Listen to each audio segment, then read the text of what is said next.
channel ini. Jumpa lagi dengan saya Noe Amalia, tentunya di Birmingham. Apa kabar kalian semua? Semoga kalian sehat dan bahagia selalu. Amin, amin ya rabbal alamin. Buat teman-teman, terima kasih banyak yang sudah dukung channel ini dengan like, dengan share, dengan subscribe. Dan kalian tuh top banget. Terima kasih banyak yang belum subscribe dulu channelnya. Aduh, mohon maaf nih teman-teman. Jadi ini rambut saya yang asli. Jadi kalau kalian yang selama ini lihatnya rambut saya lurus-lurus, inilah rambut saya yang asli, teman-teman. Oke, ini saya tidak akan bahas rambut atau masalah yang lain. Hari ini saya akan bahas mengenai kehidupan di UK ya. Kebetulan saya juga sudah 6 tahun di sini, jadi akan share ke kalian semua apa sih hal-hal yang bikin betah tinggal di Inggris. Nah, kalau kalian pengen tahu, tonton video ini sampai akhir ya. Sebelum saya sampaikan hal-hal apa aja yang bikin saya betah tinggal di Inggris, sebelumnya saya mau tanya ke kalian, buat kalian yang belum pernah ke Inggris atau ke UK, hal-hal apa yang mau kalian ketahui? Bagi kalian yang sudah pernah ke Inggris atau tinggal di Inggris, hal-hal apa yang menurut kalian yang paling berkesan selama kalian tinggal di Inggris atau di UK gitu ya? Oke, komentarnya di bawah ya teman-teman. Sekarang kita lanjut ke saya pribadi. Oke, saya pribadi, hal-hal apa sih yang membuat saya tuh tak tinggal di Inggris? Yang pertama, bagi saya, suami. Suami dan anak ya gitu. Suami dan anak ya, tentu karena saya di sini ada anak dan ada suami, ada keluarga kecil yang saya bangun. Istilahnya kita sama-sama, itu yang bikin betah. Kasih sayang suami, cintanya suami, perhatiannya suami, yang bener-bener dia nomor satukan saya dan anak-anak, itu yang bikin betah dimanapun saya berada. Tapi karena saya tinggalnya di Inggris ya, itu yang bikin betah. Yang kedua yang bikin betah adalah tatanan kota. Tatanan kota yang rapi, bangunan-bangunannya, instruktur bangunan itu membuat saya betah banget, enak banget gitu tinggal di sini. Terus rapi, terorganisir, tidak macet, tidak ada polusi gitu. Kemudian yang ketiga, musim. Karena ada 4 musim. Kayak sekarang itu musim gugur ya, autumn. Terus abis autumn tuh ada winter, terus ada spring dan ada summer. Jadi itu tuh dari 4 musim itu ada beda-beda. Jadi ada kesan-kesan tersendiri gitu, ada tantangan tersendiri, mulai dari cuaca, bagaimana cara kita berpakaian gitu. Itu kan beda-beda teman-teman, jadi nggak sama, ada tradisi juga gitu. Jadi itu setiap musim itu beda-beda, ada sesuatu yang bisa kita lihat karena beda musim, beda view gitu. Kayak autumn itu kan dimana daun-daun itu dari pohon berjatuhan, terus warna daun itu berubah, ada yang merah, ada yang kuning, ada yang orange gitu. Nah itu yang bikin saya tuh seneng banget. Kemudian winter itu mulai daun-daun itu gunduh, terus ada salju gitu kan, dingin banget. Nah itu terus nanti ke spring itu dimana bunga-bunga tuh mulai tumbuh, blossom di mana-mana gitu. Cantik banget. Terus musim panas itu dimana orang-orang tuh enjoy dengan sunshine. Terus kita bisa tadinya pakai baju yang 3 lapis, 4 lapis, akhirnya kita bisa pakai baju yang bisa enak gitu, bisa pakai high heel lagi gitu, bisa nggak pakai boot lagi, nggak pakai kaos kakian gitu, akhirnya gitu bisa menikmatin cuaca, bisa ke pantai gitu kan, bisa menikmati pantai. Nah hal berikutnya yang saya suka adalah banyak fasilitas taman yang free yang diberikan pemerintah. Di situ tuh ada playground di mana anak-anak bisa bermain, dan apalagi ada fasilitas park yang ada bazar, ada exhibition place yang kayak gitu-gitu, itu diberikan pemerintah. Dan itu tempat anak bermain itu dan park-park itu nggak hanya satu, misalkan itu banyak banget, setiap area itu banyak banget disediakan oleh council setempat, itu yang bikin happy gitu. Jadi anak-anak pun, walaupun kita punya garden kan, kalau anak-anak hanya di garden aja kan bosan banget, dan kita bisa ke park ini, kita bisa ke park itu, dan itu free. Yang selanjutnya, hal yang bikin saya betah di Inggris itu dekat ke negara-negara Eropa lainnya. Kita mau ke Jerman, ke Prancis, ke Italia, pokoknya negara-negara Eropa lainnya itu deket teman-teman, dan itu bisa ditempuh melalui darat. Kalau melalui udara itu cepet banget, bisa 2 jam, 3 jam, 4 jam, itu deket banget gitu. Jadi kalau mau vacation, mau berliburan ke negara-negara Eropa, itu deket gitu teman-teman. Selanjutnya mengenai jaminan kesehatan dan pendidikan, karena anak-anak itu selain pendidikannya bagus dan pendidikan itu gratis teman-teman ya, walaupun pajak mahal, tapi maksudnya benefit yang kita dapat itu seimbang lah dengan yang kita bayar gitu. Untuk pendidikan itu dari ini yang namanya playgroup, preschool, itu semua gratis teman-teman, sampai anak usia 18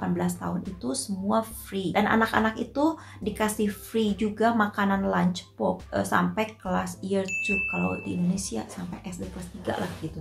Dan di sini pun kalau kalian mau memasuki kuliahan dan kalian tidak punya dana gitu, kasih study loan gitu. Jadi ada pinjaman lah buat studi gitu teman-teman. Nanti kalian bayar kalau kalian sudah selesai dan kalian sudah punya kerja. Itu kasih pemerintah itu fasilitas-fasilitas yang memudahkan untuk siapapun untuk beredukasi gitu. Itu stage ya yang gratis, yang stage nasional. Tapi kalau kalian memasukin anaknya ke independent school, itu kalian harus bayar sendiri. Kalau saya sih untuk stage aja standar pendidikannya sangat bagus ya. Kesehatan sendiri, kesehatan di sini semua itu untuk warga siapapun di sini itu gratis. Untuk anak-anak 0 sampai 18 tahun itu gratis, mulai dari obat, cek dokter, dentist itu dikasih fasilitas gratis teman-teman ya, free. Wanita hamil, ibu menyusui, melahirkan, kalian mau melahirkan dimanapun dengan fasilitas apapun itu gratis, kecuali kalau kalian mau privacy itu ada lagi ya gitu, independen lah maksudnya gitu, independen. Tapi untuk stage itu gratis. Usia di atas 65 itu gratis. Tapi untuk usia dewasa lebih dari 18 tahun atau di bawah 65 tahun itu untuk dokter, cek dokter itu gratis teman-teman, untuk cek dokternya ya. Tapi untuk obat itu harus bayar, tapi nggak mahal lah. Untuk kemudian hal-hal yang lainnya yang kita punya kesempatan, punya opportunity lebih yang bisa kita raih, istilahnya bisa kita mengeksplor apa yang kita bisa gitu. Seperti kalau kita mau kerja, asal kalian mau kerja di sini gampang banget. Misalkan kalian mau jadi waitress, ini ya gampang, yang cepet ya. Jadi kasir yang kayak gitu-gitu, cleaning service yang kayak gitu, atau menjadi care kayak gitu. Dan nanti kalian bisa di sini ada kesempatan kalian untuk create skill kalian. Misalkan kursus, nanti kalian bisa dengan kursus, setelah kursus kalian akan dapat pekerjaan yang jauh lebih baik, atau kalian yang maunya kemana gitu. Itu pokoknya opportunity untuk bekerja di sini tuh lebih luas, lebih gampang gitu dibandingkan waktu dulu saya tinggal di Indonesia. Di sini tuh kreasi apapun yang kita lakukan itu kita tuh dikasih kebebasan untuk berekspresi teman-teman di sini ya. Selama positif loh, bukan negatif. Apresiasi apa yang kita lakuin gitu. Dan saya di sini bisa mengeksplor lebih bakat apa yang saya tanpa diembel-embeli hal yang lain, tanpa dibatasi dengan hal yang lain. Kemudian yang selanjutnya saya paling suka di sini adalah jalan kaki ya. Budaya jalan kaki di sini ya. Karena gini, selain bikin sehat, lingkungan itu juga jadi sehat gitu. Karena di sini tuh cuman jaraknya ke sini 100 meter atau 1 kilo itu kita jalan kaki atau bersepeda, karena tidak ada ojek, tidak ada angkot, ada bus, tapi kita kan tetap harus jalan juga ke bus stop. Jadi kalau kalian tidak punya kendaraan, kalau kita mau naik umum itu ada bus stop, dan bus stopnya itu dari jarak rumah ke bus stop masih mending kalau jarak bus stopnya dekat. Ini kalau jauh gitu kan tetap kita harus jalan lagi kan gitu. Kayak ke sekolah gitu, jaraknya 2 kilometeran lebih. Kita tuh kalau selama cuaca bagus kita jalan kaki. Semakin kalian lebih membudayakan jalan kaki, bicycle gitu kan, sepeda, itu justru lebih dihargai, lebih diapresiasi gitu. Karena itu kan bikin sehat, dan anak-anak tuh di-encourage gitu ya sama gurunya. Jalan kaki itu sehat. Kalau kalian jaraknya tidak jauh ya dari rumah, tidak terlalu jauh yang bisa ditempuh dengan jalan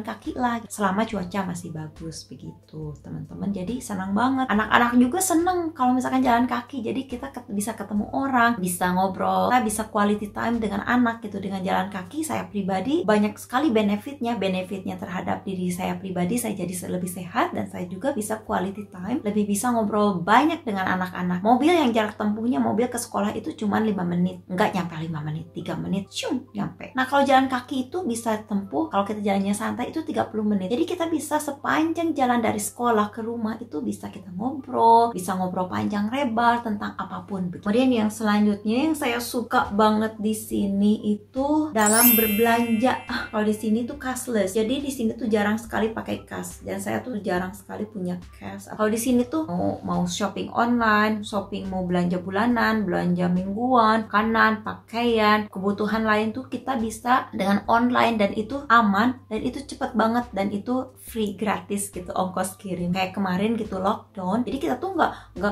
kesulitan, aduh gimana kita cari makanan, aduh gimana kita begini atau gimana, semua tuh teratasi dengan teknologi sekarang, dengan online shopping. Terbantu sekali gitu. Jadi apa-apa itu cepat banget, order ini, order itu cepat banget nyampe nya. Saya tuh sangat efisien. Saya tuh orangnya memang kayak demen tinggal di rumah dan demen ngeplok gitu, mager gitu, malas gerak gitu, malas kemana-mana. Jadi dengan online ini, shopping online ini, itu sangat membantu banget buat saya gitu. Mungkin ini yang terakhir, hal yang bikin saya itu, bagi saya, belajar hal-hal yang baru yang dulu ketika tinggal di Indonesia itu tidak mudah didapatkan. Kalau di sini mudah sekali didapatkan hal apapun yang dulu tidak pernah di Indonesia, seperti kita bisa belajar dari hal apapun, informasi yang ingin kita tahu, kita bisa dapatkan dari library, dari lingkungan, dari manapun gitu ya.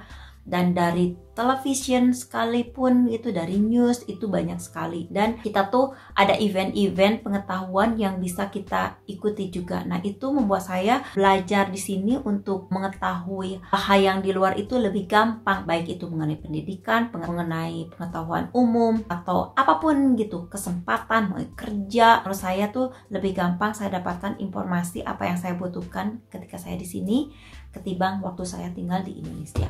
Begitu teman-teman. Nah, itu yang bikin saya betah.